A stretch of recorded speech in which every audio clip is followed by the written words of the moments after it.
الله والله والله والله الله والله والله والله. اللہ کو آسمان اور زمین کے غیب کا علم ہے، اب صرف ہی واس میں وہی دیکھنے والا ہے اور سننے والا ہے.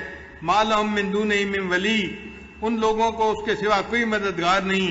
ولا یشرک فی حکمہ احدا، اور وہ اپنے حکم میں کسی کو شریک نہیں فرماتا. یعنی اللہ اپنے حکم میں کسی کو اپنا شریک نہیں بناتا، صرف اللہ ایک ہی ہے جس کا حکم چلتا ہے، اس میں کوئی اس کا دوسرا شریک نہیں ہے.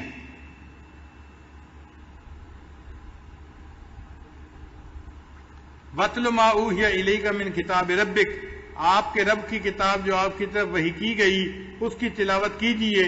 لا مبدل لکلماتہ، اس کے کلمات کو کوئی بدلنے والا نہیں. وَلَن تَجِدَ مِن دُونِهِ مُلْتَحَدًا، اور ہرگز آپ اس کے سوا کوئی پناہ کی جگہ نہیں پائیں گے. وَاصْبِرْ نَفْسَكَ مَعَ الَّذِينَ يَدْعُونَ رَبَّهُمْ بِالْغَدَاةِ وَالْعَشِيِّ، اور جو لوگ صبح و شام اپنے رب کو پکارتے ہیں ان کے ساتھ آپ اپنے آپ کو بٹھائیے. یہ وہ لوگ ہیں جو اللہ کی رضا کے طالب ہیں، اور آپ ایسا نہ کریں کہ وَلَا تَعْدُ عَيْنَاكَ عَنْهُمْ، کہ ان دنیا والی زندگی کی زینت کے ارادے سے ان سے آپ نظریں ہٹا لیں. ترید زینت الحیات الدنیا، آپ دنیا کی زینت کے چاہنے والے ہوں گے. وَلَا تُطِعْ مَنْ أَغْفَلْنَا قَلْبَهُ عَنْ ذِكْرِنَا، اور اس شخص کی بات نہ مانیے جس کے دل کو ہم نے اپنی یاد سے غافل کر دیا. وَاتَّبَعَ هَوَاهُ، وہ اپنے خواہشات کے پیچھے لگ گیا. وَكَانَ أَمْرُهُ فُرُطًا، اور اس کا حال حد سے آگے بڑھ گیا. مکہ کے مشرکین نے نبی علیہ الصلوۃ والسلام کو ایک پیغام دیا تھا کہ یہ جو ایمان لانے والے لوگ ہیں نا، حضرت بلال عنہ جیسے اور دوسرے حضرات جو تھے، یہ سب غریب غربا لوگ ہیں، اور ہم اپنے وقت کے بڑے بڑے سردار لوگ ہیں. ہمیں آتے ہوئے اور آپ کے پاس آ کر بیٹھتے ہوئے محسوس ہوتا ہے، شرم آتی ہے، غیرت آتی ہے. ہم اتنے غریب قسم کے لوگوں کے پاس آ کے کیسے بیٹھیں؟ آپ ان کو اپنے پاس سے اگر ہٹا دیں تو پھر ہم آپ کے پاس آئیں گے، آپ کی بات کو سنیں گے. تو جب انہوں نے یہ پیغام بھیجا، اللہ رب العزت نے آیت اتار دی، اے میرے حبیب صلی اللہ علیہ وسلم، یہ مکار لوگ ہیں، یہ مشرکین کے جو سردار ہیں، آپ ان کی دنیا کی حیثیت کا ذرا خیال نہ کیجئے، اور جو آپ کے پاس لوگ ہیں آپ ان صحابہ کے پاس بیٹھیے، یہ ایمان کے ساتھ اپنے دلوں کو بھرنے والے لوگ ہیں، آپ ان میں اپنا وقت گزاریے اور ان کو اپنی صحبت عطا فرمائیے. فرمایا قُلِ الْحَقُّ مِن رَبِّكُمْ، آپ فرما دیجئے کہ حق تمہارے رب کی طرف سے ہے. فَمَنْ شَاءَ فَالْمُؤْمِنْ، تو جس کا جی چاہے وہ مومن ہو جائے. وَمَنْ شَاءَ فَلْيَكْفُرْ، اور جس کا جی چاہے وہ کافر رہے. اِنَّا أَعْتَدْنَا لِلظَّالِمِينَ نَارًا، بے شک ہم نے ظالموں کے لیے آگ تیار کر رکھی ہے. أَحَاطَ بِهِمْ سُرَادِقُهَا، اس کی دیواریں گھیرے ہوئے ہوں گی ان کو جہنم میں. وَإِن يَسْتَغِيثُوا يُغَاثُوا بِمَاءٍ كَالْمُهْلِ يَشْوِي الْوُجُوهَ، اور جب وہ فریاد کریں گے تو انہیں پینے کے لیے ایسا پانی دیا جائے گا جو تیل کی تلچھٹ کی طرح ہوگا، اور وہ منہوں کو بھون ڈالے گا. یعنی اتنا گرم ہوگا کہ جب جہنمی اس کو پینے لگیں گے تو ان کے ہونٹ جل جائیں گے. بئس الشراب، پینے کی کتنا برا مشروب ہے. وساعت مرتفقہ، اور وہ دوزخ آرام کی بری جگہ ہے.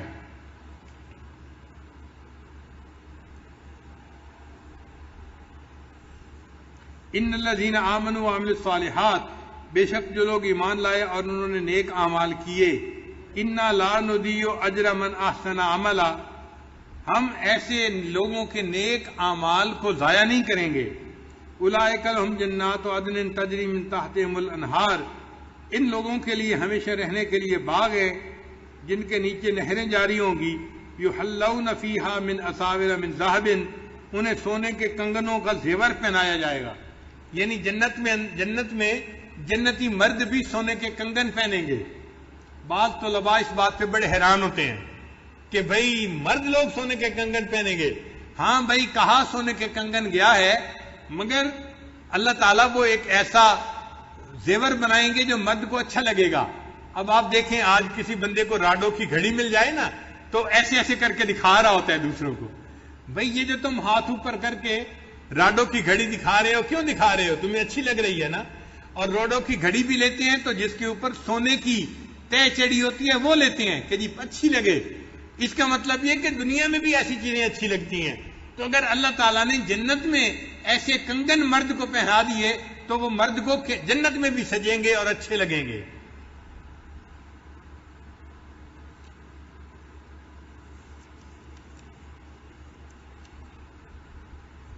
وَيَلْبَسُونَ ثِيَابًا خُضْرًا مِّن سُنْدُسٍ وَإِسْتَبْرَقٍ مُتَّكِئِينَ فِيهَا عَلَى الْأَرَائِكِ، اور یہ لوگ سندس اور استبرق کے کپڑے پہنیں گے، جنت میں چارپائیوں پر تکیے لگائے ہوں گے. نعم الثواب، بہت اچھا بدلہ ہے. وحسنت مرتفقہ، اور آرام کی اچھی جگہ ہے. تو یعنی جو لوگ ایمان نہیں لائیں گے وہ جہنم میں جائیں گے اور ان کے لیے ٹھکانہ برا ہوگا، اور جو لوگ نیک اعمال کریں گے اللہ تعالیٰ ان کو جنت عطا فرمائیں گے اور وہ جنت میں اللہ کی نعمتوں میں ہوں گے اور ان کے لیے جنت بہترین ٹھکانہ ہوگی. یہاں تک اصحاب کہف کا جو قصہ تھا وہ پورا ہو گیا. اب اس کے بعد اگلا قصہ ہوگا، لہذا اس قصے کا درس ہم انشاءاللہ کل تک موقوف رکھتے ہیں. چند باتیں اور آپ کی خدمت میں عرض کر دیں کہ سورہ کہف کا لب لباب کیا ہے. اس کو سمجھنے میں اس عاجز کو تقریباً 2 سال لگانے پڑے. 2 سال سے سورہ کہف کی تفاسیر یہ عاجز پڑھ رہا ہے اور الحمدللہ کہ تقریباً 120 سے زیادہ تفاسیر کا مطالعہ کیا، جن میں سے 30 تفاسیر اردو کی تھیں، باقی عربی کی تھیں اور ایک فارسی کی بھی تھی. اور فارسی کی جو تفسیر تھی اس سے سب سے زیادہ فائدہ ہوا.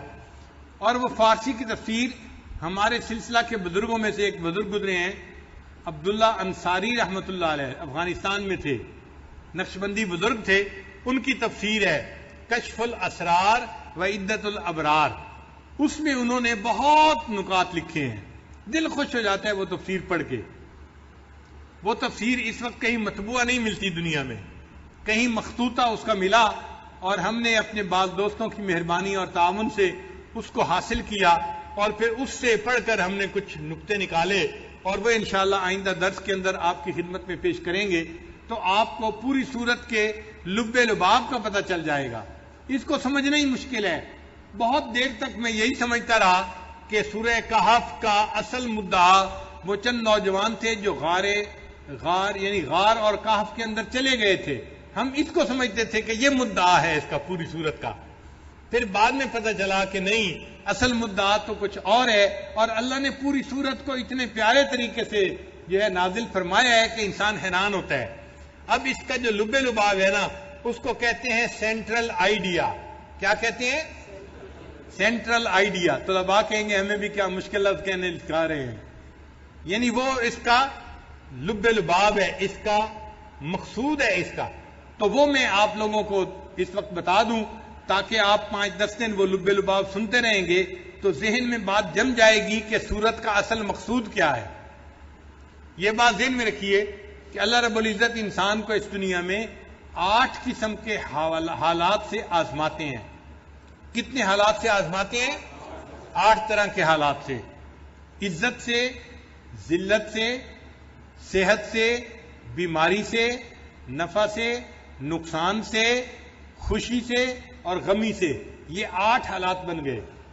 8 طرح کے حالات.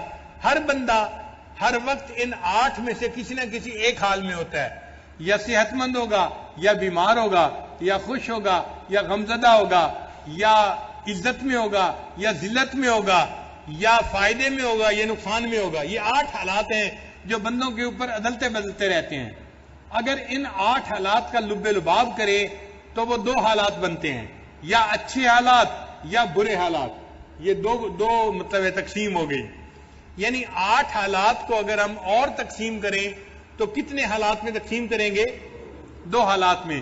یا تو نفع کا حال، عزت کا حال، صحت کا حال، یہ اچھے حالات ہیں. ذلت کا حال، بیماری کا حال، نقصان کا حال، یہ برے حالات ہیں. تو تقسیم بن گئی دو حالات کی. اچھے حالات میں اللہ بندے کو آزماتے ہیں اور کبھی برے حالات میں آزماتے ہیں. تو کتنے حالات میں اللہ بندے کو آزماتے ہیں؟ دو حالات میں. دو حالات کون کون سے؟ اچھے حال میں اور اچھے حال میں آزماتے ہیں کہ یہ میرا بندہ میری نعمتوں کا شکر ادا کرتا ہے یا نہیں کرتا، اور برے حالات میں آزماتے ہیں کہ میرا یہ بندہ ان کے اوپر ان مشکلات کے اوپر صبر کرتا ہے یا نہیں کرتا. تو تمام جو یعنی امتحانات ہیں ان کا نچوڑ دو پیپر بنے. دو پیپر کون سے ہیں؟ ایک صبر کا پیپر اور ایک شکر کا پیپر. اللہ تعالیٰ دو طرح سے بندے کو آزماتے ہیں. کبھی نعمتیں دے کے آزماتے ہیں، شکر کا پیپر ہوتا ہے، یہ ٹھیک حل کرتا ہے یا نہیں کرتا. یہ نعمتوں میں اگر غافل ہو جاتا ہے اور نافرمانی پہ اتر آتا ہے اور دنیا داری میں لگ جاتا ہے اور نفس کی خواہشات میں لگ جاتا ہے تو یہ اپنے پیپر میں فیل ہو گیا. اور اگر میں نے مشکل حالات بھیجے اور ان مشکل حالات میں یہ بندہ اپنے جو ہے مایوسی میں چلا جاتا ہے اور دین سے ہٹ جاتا ہے، اعمال میں پیچھے ہٹ جاتا ہے، تو اس نے صبر نہیں کیا، یہ بھی اپنے پیپر میں فیل ہو گیا. تو صبر کے وقت میں انسان صبر کرے اور شکر کے وقت میں انسان شکر ادا کرے تو پھر وہ انسان کامیاب ہوتا ہے. تو یہ بات سمجھ آ گئی کہ ہمارے اس زندگی میں جو یہ دارالامتحان ہے، اس امتحان میں مختلف پیپر ہمیں دینے پڑتے ہیں. ان تمام پیپروں کا نچوڑ اور لب لباب کتنے پیپر بنے؟ دو پیپر بنے. ان پیپروں کا نام کیا ہے؟ ایک شکر کا پیپر اور ایک صبر کا پیپر. یہاں تک بات اچھی طرح سمجھ آ گئی. اب اس سے اگلی بات سمجھیں. اللہ تعالیٰ نے جب حضرت آدم علیہ السلام کو پیدا فرمایا تو اللہ تعالیٰ نے بھی ان کو ان دونوں پیپروں میں آزمایا. ایک تو ان کو جنت میں رکھا کہ شکر ادا کریں، نعمتیں تھیں، اور ایک اللہ تعالیٰ نے ان کو ایک درخت کا پھل کھانے سے منع فرما دیا، یہ صبر کے پیپر تھا. تو کتنے پیپروں میں آزمایا آدم علیہ السلام کو؟ کون کون سے پیپر تھے؟ صبر کا اور شکر کا. تو شکر کے پیپر میں تو آدم علیہ السلام کامیاب ہو گئے، لیکن جو صبر کا پیپر تھا نا، اس میں شیطان نے قسمیں کھا کے ان کو دھوکہ دے دیا. وَقَاسَمَهُمَا، قرآن کہتا ہے کہ شیطان نے قسمیں کھا کے کہا کہ آپ اس کو کھا لیجئے، اور وہ بھول گئے تھے اس وقت کہ میں نے اللہ سے وعدہ کیا ہوا ہے کہ میں نے اس کا یہ پھل نہیں کھانا. اب چونکہ بھول ہو گئی تھی اور شیطان نے قسمیں کھائی تھی، اعتماد کر لیا تھا، اس لیے انہوں نے وہ پھل کھا لیا، اور جو صبر کا پیپر تھا اس میں پھر کامیابی نہ ہو سکی. اب جب صبر کے پیپر میں کامیابی نہ ہوئی تو اللہ نے ان کو جنت سے اتار کر زمین پر پہنچا دیا. تو یوں آدم علیہ السلام زمین پر اتر آئے اور ان کی اولاد کو زمین کے اوپر اپنی زندگی گزارنی پڑ گئی. اس لیے سورہ کہف کے اندر 5 واقعات ہیں. سورہ کہف کے اندر کتنے واقعات ہیں؟ 5 واقعات ہیں. یہ بہت توجہ سے یاد کرنے والی بات ہے. پہلا واقعہ ہے حضرت آدم علیہ السلام کا. یہ پوری سورہ کہف کا درمیانی واقعہ ہے، سینٹرل واقعہ ہے. یہ ایک قلب ہے پوری سورہ کہف کا. یہ واقعہ کون سا ہے؟ حضرت آدم علیہ السلام کا واقعہ. آیتیں تھوڑی سی ہیں حضرت آدم علیہ السلام کے بارے میں یا ابلیس کے بارے میں، چند آیتیں ہیں واقعہ، اور اس لیے پڑھنے والے لوگوں کی توجہ ہی نہیں جاتی کہ یہ جو تھوڑا سا ہنٹ دیا گیا ہے یہ لب لباب ہے اس پوری صورت کا، ادھر توجہ ہی نہیں جاتی، سمجھنے میں مشکل پیش آتی ہے. تو آدم علیہ السلام کا واقعہ اور شیطان کا بھی اللہ نے اس میں تذکرہ کیا. یہ واقعہ پوری صورت کا لب لباب ہے، اور اس میں اللہ نے 2 پیپروں کا تذکرہ کیا. کون کون سے پیپر تھے؟ صبر کا اور شکر کا. پھر اللہ نے اس واقعے سے پہلے 2 واقعات کا تذکرہ کیا. آدم علیہ السلام کے واقعے سے پہلے کتنے واقعات کا تذکرہ کیا؟ 2 واقعات کا. اور وہ 2 واقعات عوام الناس کے تھے، یہ بھی ذہن میں رکھیں. وہ 2 واقعات کن کے تھے؟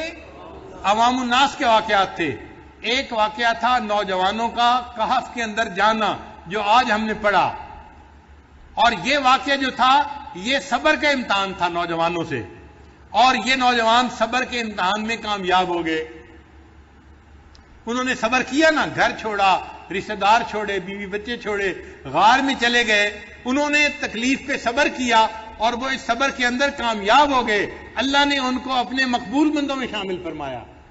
تو ایک واقعہ ہے نوجوانوں کا، اور یہ نوجوان کون تھے؟ عام نوجوان تھے۔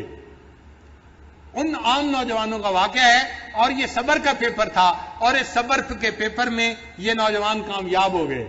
پھر اس کے بعد اللہ نے ایک دوسرا واقعہ سنایا صاحب جنتین، ایک بندے کا جس کے باغات تھے۔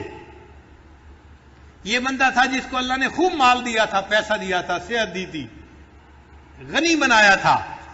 یہ بھی عام بندہ تھا، کوئی خاص بندہ نہیں تھا، بس پیسے والا تھا، اتنی سی بات تھی، ویسے عوام الناس میں سے تھا۔ اس کو اللہ نے امتحان میں ڈالا، اور اس کا امتحان کیا تھا؟ شکر کا پیپر تھا۔ اس کا امتحان کیا تھا؟ کہ میں نے نعمتیں دی ہیں، اے بندے تم میرا شکر ادا کرو۔ لیکن یہ بندہ مال کی وجہ سے خواہشات نفسانی میں لگ گیا، اور یہ اللہ کو بھول گیا، اللہ پہ ایمان ہٹا بیٹھا، لہذا یہ اپنے پیپر میں فیل ہو گیا، ناکام ہو گیا۔ تو آدم علیہ السلام کا واقعہ درمیان میں ہے، ان سے دو پیپر لیے گئے، صبر کا اور شکر کا، اور ان سے پہلے دو واقعات کو بیان کیا گیا۔ کون کون سے واقعات؟ ایک اصحاب کہف کا، یہ بھی عوام الناس کا واقعہ تھا، اور ایک صاحب جنتین کا، یہ بھی عوام الناس میں سے ایک بندہ تھا، مگر مال والا تھا۔ مگر پہلا پیپر صبر کا تھا، اور دوسرا پیپر، پہلے والے بندے کامیاب ہو گئے اور دوسرے والا بندہ ناکام ہو گیا۔ پھر اللہ تعالیٰ نے آدم علیہ السلام کے واقعات کے بعد دو واقعات کا اور تذکرہ کیا، اور یہ دونوں واقعات خواص کے واقعات تھے۔ یہ توجہ رکھیں، پہلے واقعات عوام الناس کے واقعات تھے، اور آدم علیہ السلام کے واقعے کے بعد دو واقعات بیان کیے، یہ خواص کے واقعات تھے۔ کون کون سے خواص کے واقعات؟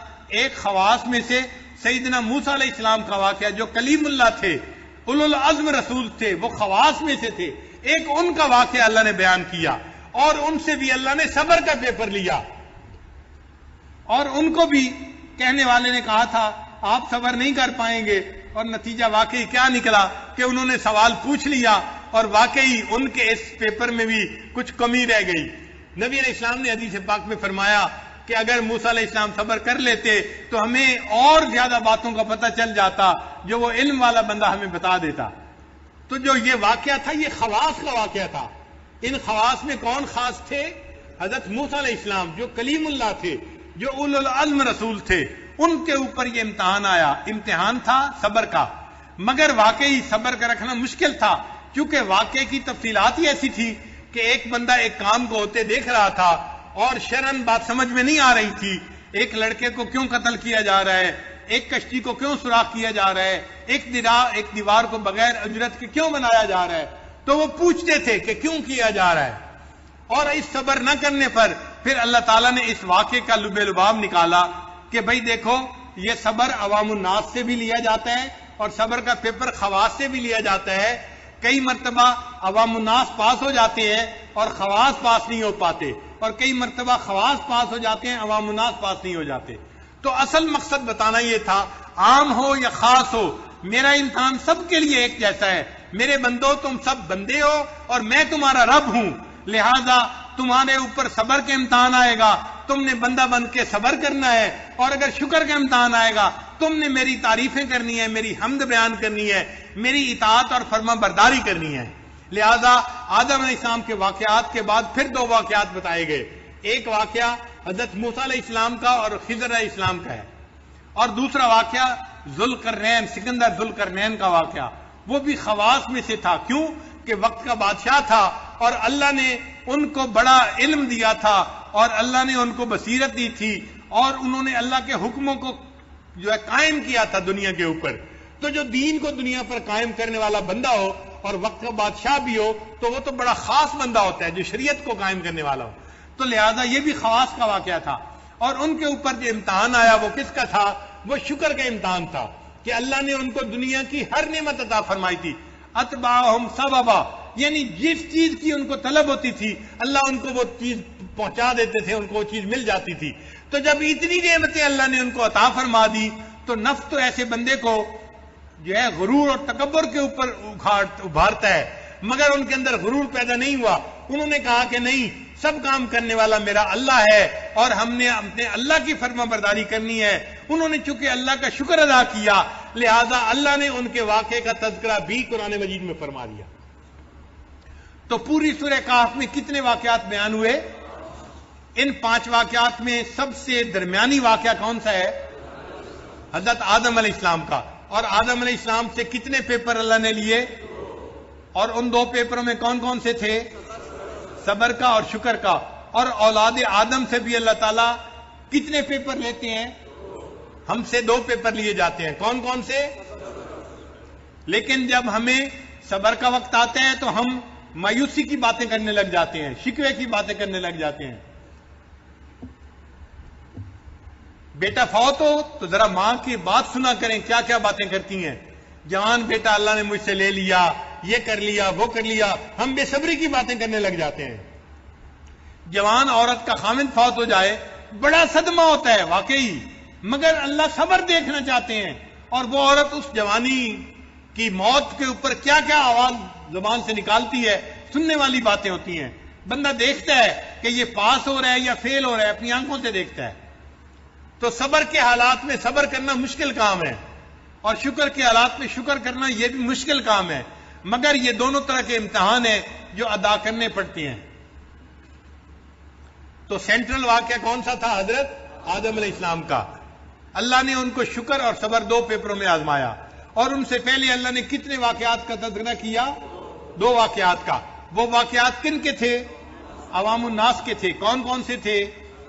ایک اصحاب کہف تھے، نوجوان تھے. یہ غریب تھے مگر ایمان کے اوپر ڈٹے رہے، صبر کے اوپر جمے رہے، اور اللہ نے ان کو کامیاب فرما دیا. یہ پاس ہو گئے اپنے پیپر میں. اور دوسرا واقعہ کن کا تھا؟ باغ والے کا واقعہ تھا. یہ امیر آدمی تھا مگر عام بندہ تھا. اللہ نے اس کو شکر کے پیپر میں آزمایا، مگر مال نے اس کے دماغ کو خراب کر دیا. وہ خواہشات نفسانی کے پیچھے لگ گیا اور سمجھنے لگا یہ میرا مال تو میرے ساتھ ہمیشہ رہے گا، میں دنیا میں بھی مالدار ہوں اور آخرت میں مر کے بھی میں جنت میں چلا جاؤں گا. اللہ تعالیٰ نے دکھا دیا کہ یہ بندہ شکر کے امتحان میں ناکام ہو گیا. پھر آدم علیہ السلام کے واقعے کے بعد کتنے اللہ نے واقعات بیان فرمائے؟ وہ 2 واقعات کن کے تھے؟ خواص کے تھے. ان میں پہلا واقعہ کن کا تھا؟ حضرت موسیٰ علیہ السلام کا واقعہ. اور اس میں صبر، اس میں پیپر کا نام کیا تھا؟ صبر کا پیپر تھا. اور عجیب بات ہے کہ صبر کا لفظ بار بار آیا ہے کہ وَكَيْفَ تَصْبِرُ عَلَى مَا لَمْ تُحِطْ بِهِ خُبْرًا. آیتیں بتا رہی ہیں کہ صبر کا امتحان تھا. اور وہ کہہ بھی رہے تھے کہ اگر تم نے صبر نہ کیا تو میں آپ سے الگ ہو جاؤں گا. اور واقعی ایک وقت آیا کہ انہوں نے کہا هَذَا فِرَاقُ بَيْنِي وَبَيْنِكَ، میرے اور آپ کے درمیان اب فاصلہ ہے، اب جدائی ہے. تو یہ خواص کا امتحان تھا. اور کس کا امتحان تھا؟ صبر کا امتحان تھا. اور دوسرا واقعہ کن کا تھا؟ دوسرا واقعہ تھا سکندر ذوالقرنین کا. یہ کس کا امتحان تھا؟ شکر کا امتحان تھا. کیوں؟ اللہ نے ان کو خاص بنایا تھا. سکندر ذوالقرنین خاص کیوں تھے بھائی؟ وہ کوئی نبی تو نہیں تھے، پھر خاص کیوں تھے؟ بادشاہ تھے اور انہوں نے اللہ کے حکموں کو نافذ کیا تھا. جو بادشاہ ہو اور اللہ کی زمین پر اللہ کے حکم کو نافذ کرے وہ اللہ کا خاص بندہ بن جاتا ہے. اس لیے تو کہتے ہیں وَالسُّلْطَانُ الْمُسْلِمِ ذِلُّ اللَّهِ فِي الْأَرْضِ. اور جو مسلمانوں کا بادشاہ ہوتا ہے وہ زمین کے اوپر اللہ کا سایہ ہوتا ہے.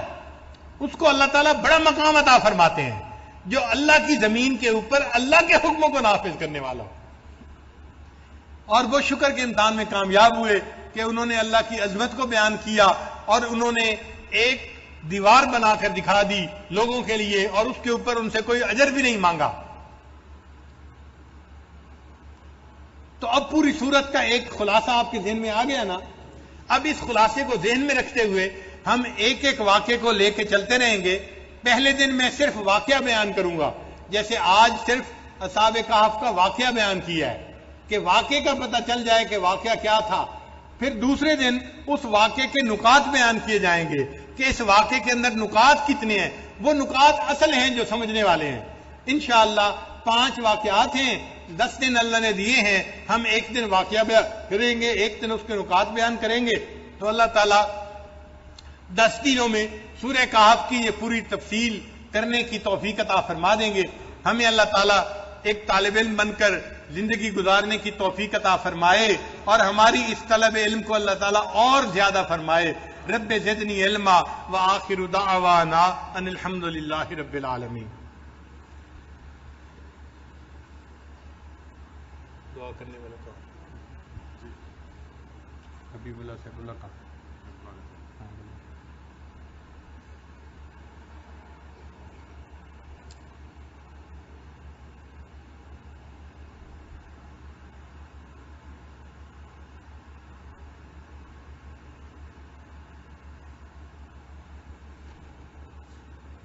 آپ حضرات تھوڑی دیر کے لیے مراقبہ کر لیجئے، پھر انشاءاللہ دعا کی جاتی ہے. آنکھوں کو بند کر لیجئے، سر کو جھکا لیجئے. دنیا اور جو کچھ دنیا میں ہے اس سے ہٹ کٹ کے اللہ کی یاد میں ڈوب جائیے. دعا کرو.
لا الہ الا اللہ محمد رسول اللہ. دعا کر لیجیے. سبحان ربي الوهاب اللهم صل على سيدنا محمد وعلى آل سيدنا محمد وبارك وسلم. اللهم انت السلام منك السلام تبارك الجلال والاکرام. پروردگار عالم ہمارے صغیرہ کبیرہ گناہ معاف فرما. اللہ وہ گناہ جو ہم نے دن میں کیے معاف فرما، وہ گناہ جو ہم نے راتوں میں کیے معاف فرما. اللہ وہ گناہ جو ہم نے محفلوں میں کیے معاف فرما، وہ گناہ جو ہم نے تنہائیوں میں کیے معاف فرما. اللہ وہ گناہ جو ہم نے ارادوں سے کیے معاف فرما، وہ گناہ جو ہم نے بنا ارادے کیے معاف فرما. اے میرے مولا وہ گناہ جو ہمیں یاد ہیں وہ بھی معاف فرما، وہ گناہ جو ہم کر کے بھول گئے وہ بھی معاف فرما. پروردگار عالم ہماری نگاہوں کو پاک فرما، دلوں کو صاف فرما، سینوں کو اپنی محبت سے لبریز فرما. اللہ اپنے عشق کی آتش ہمارے سینوں میں پیدا فرما، انگ انگ سے اپنے ذکر کو جاری فرما، روئیں روئیں سے اپنے ذکر کو جاری فرما، ہڈی ہڈی بوٹی بوٹی میں اپنی محبت پیدا فرما. اے بے کسوں کے دستگیر، اے ٹوٹے دلوں کو تسلی دینے والے، اے خالی جھولیوں کو بھر دینے والے، اے میرے مولا آپ کے سامنے ہاتھ پھیلائے بیٹھے ہیں. اے میرے مولا ان جھولیوں کو بھرپور فرما. پروردگار عالم ہمیں قرضوں سے محفوظ فرما، مرضوں سے محفوظ فرما، جان مال کی حفاظت فرما، عزت آبرو کی حفاظت فرما. اللہ ہمارے ایمان کی حفاظت فرما. اے میرے مولا ہمارا ایمان بہت قیمتی ہے. اللہ نفس امارہ موجود ہے، نفس مکارہ موجود ہے، اللہ شیطان پیچھے پڑا ہوا ہے. پروردگار عالم ہمارے ایمان کی حفاظت فرما. اللہ بہت ڈر لگتا ہے آپ کی شان بے نیازی سے. جب آپ کی شان بے نیازی کی نظر ہوتی ہے اللہ 100 سال کی عبادت کو ٹھکرا کے رکھ دیتے ہیں. اے میرے مولا نمازوں کو پھٹکار کے منہ پہ مار دیا کرتے ہیں. اے میرے مولا ہمارے ٹوٹے پھوٹے عملوں کو قبول فرما، اللہ ہمارا یہاں پہ آنا قبول فرما، اللہ اکٹھا ہونا قبول فرما، اے میرے مولا ہمارے روزوں کو قبول فرما، تراویح کو قبول فرما، قرآن مجید پڑھنے اور سننے کو قبول فرما، اے میرے مولا ہماری رات کی آہوں کو قبول فرما، پروردگار عالم ہمیں شب زندہ دار لوگوں میں شامل فرما، اے میرے مولا ہم نے جیسے حضرت سے بھی سنا اللہ ہمیں بھی نیک لوگوں میں شامل فرما، اللہ اپنے موحدین میں شامل فرما، اللہ نیک لوگوں میں شامل فرما، اللہ پوری زندگی نیکی تقوی اختیار کرنے کی توفیق عطا فرما، پروردگار عالم شریعت و سنت کے مطابق زندگی گزارنے کی توفیق عطا فرما، اللہ مشکلات سے محفوظ فرما، مصیبتوں سے حفاظت فرما، پروردگار عالم جیسا آپ چاہتے ہیں ہمیں ویسا بن کے زندگی گزارنے کی توفیق عطا فرما، اللہ اپنے اکابرین کے طرز پہ چلنے کی توفیق عطا فرما، اے میرے مولا کبھی بھی اپنے دور سے نہ فرما، اللہ اپنے در سے دور نہ فرما، ہمیشہ اپنے در سے عطا فرما، اللہ ہمارا حال اس چرواہے کی مانند جس نے کہا اللہم اغفر فإنک لا تغفر فاغفر، اے اللہ ہماری مغفرت کر دیجئے، اللہ مغفرت نہیں کرنی پھر بھی مغفرت کر دیجئے، اللہ ہم بھی آپ سے یہی کہتے ہیں اے میرے مولا ہمیں معاف کر دیجئے، اللہ معاف کر دیجئے، اللہ اگر ہم نے اتنے برے عمل کر دیے اللہ آپ معاف نہیں کرنا چاہتے اے میرے مولا پھر بھی معاف کر دیجئے، اللہ ہمارے پاس آپ کے در کی سوا کوئی دوسرا در نہیں، اللہ ہمیں معاف فرما دیجئے، پیارے اللہ معاف فرما دیجئے، اللہ ہمارے تو آپ کے جیسے اربوں خربوں بندے ہیں لیکن ہمارے پاس آپ کے سوا کوئی دوسرا رب نہیں، اللہ انبیاء بھی اسی در پہ جھکے، اولیاء بھی اسی در پہ جھکے، ہمیں بھی اس در سے ملنا ہے، اے میرے مولا اپنے در سے عطا فرما دیجئے، اللہ اولاد کے غموں سے محفوظ فرما، اولاد کے دکھوں سے محفوظ فرما، اولاد کی پریشانیوں سے محفوظ فرما، پروردگار عالم اس ماں سے کوئی پوچھے اس کا کیا حال ہوتا ہے جس نے اولاد کو بڑا کیا پالا پوسا اور جب اولاد بڑی ہو جاتی ہے نافرمان بنتی ہے آگے سے جواب دیتی ہے ہاتھ اٹھاتی ہے، میرے مولا اس ماں کے دل پہ کیا گزرتی ہوگی، اللہ اولاد کے غموں سے محفوظ فرما، اولاد کی پریشانیوں سے محفوظ فرما، اللہ قیامت تک آنے والی نسلوں کو دین کے لیے قبول فرما، اللہ اپنی خدمت کے لیے قبول فرما، اللہ نبی علیہ الصلوۃ والسلام کی شریعت و سنت پہ چلنے کی توفیق عطا فرما، پروردگار عالم ہمارے لیے جو خیر ہے ہمیں خیریں عطا فرما، اللہ جو ہمارے لیے برا ہے اللہ اس سے ہماری حفاظت عطا فرما، پروردگار عالم ہمارے عزیز اقارب مشائخ رشتہ دار جو اس دنیا سے رخصت ہو گئے ان کی مغفرت فرما، جن کی آپ نے مغفرت کر دی قرب کے اعلیٰ ترین درجات عطا فرما، اللہ دور بیٹھی عورتیں جو ان دعاؤں پہ آمین کہہ رہی ہیں اللہ ان کے دلوں کی حاجات کو پورا فرما، اللہ نیک تمناؤں کو پورا فرما، اے میرے مولا ہم نے اس دنیا میں دیکھا عورتیں اگر چل کے آ جائیں لوگ قتل کے مقدمے بھی معاف کر دیتے ہیں، اے میرے مولا یہ بندیاں آپ کے سامنے ہاتھ پہ لا کے بیٹھی ہیں، اللہ جائیں تو کہاں جائیں، مانگے تو کس سے مانگے، اے میرے مولا آپ دلوں کے بیت جانتے ہیں، اللہ دلوں کی تمام نیک مرادوں کو پورا فرما، نیک تمناؤں کو پورا فرما، پروردگار عالم شریعت و سنت کے مطابق زندگی گزارنے کی توفیق عطا فرما، پروردگار عالم جو مانگا وہ بھی عطا فرما، جو مانگنا چاہیے تھا نہیں مانگ سکے وہ بھی عطا فرما، صلی اللہ تعالی علی حبیبہ سیدنا محمد وآلہ واصحابہ اجمعین برحمتک یا ارحم الراحمین۔